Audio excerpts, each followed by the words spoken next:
Dinig ang ganyan pag nagpalindol. Kamusta lahat ng mapagmaliit? Ngayon yung subukan manlait ulit. Ganyan lang talaga yung mga inggit. Galit na galit sila sa malulupit. Kaya pasensya pag may nahagip. Sarap pa sa piling ano masakit. Ganyan talaga paglaban sa loob mong humanga at pagtakot mong pumili.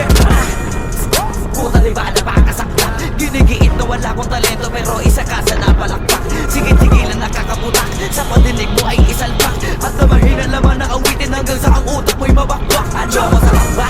Nakakatawa lang lahat mga talangka. Pare-pareho ng hinahiligan pero ba't naghihilahan pababa? Dahil ba di matagat na kinayo ko na lahat ng hindi nyo magawa? Parang hinamak nyo lamang ang karagatan na ang gamit ng ibang ka. Ibang ka na yata.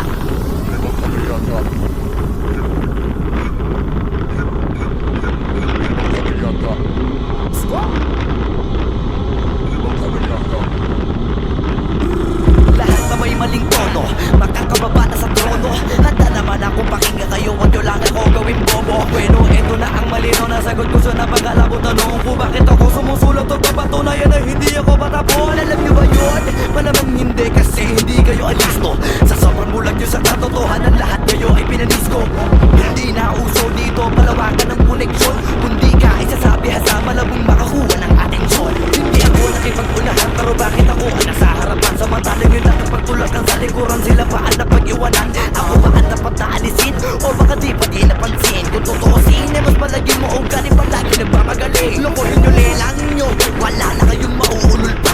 Sa panahon na to sa listahan na mahusay ako ay nakaburda. Lahat pa hiya, walang hiya na ngayon yung matagal yun ang kinutya. Paano ba yung panahon ko naman dahil yung panahon nyo ay tapos na?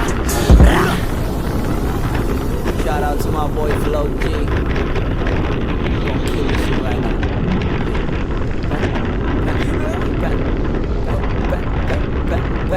Ang mundong ko'y lunod sa inggit. Puro linta ko magsisipsip. Kapag may bago na ko at timano, tingin na agad nagsusumiksik. Kaso iba ko pag may nakita ko, meron na agad ako na bagong plano kung paano maglaho yung taong ayaw mag-iba. Yung papalitan ko na ng bago.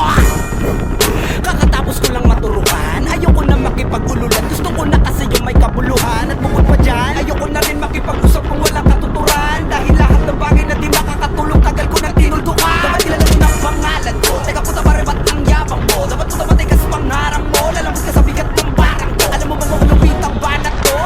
Hindi ka na dito belong. Tangina mo pag kami nang yamot sa'yo, dapat hindi ka bikol. Paano mo nasabi na hindi ko kaya makipagsabayan sa mga ganitong pataya? Kaya kung tapakan na pangalan mo, putangin na mo ngayon sino sa ating magaling.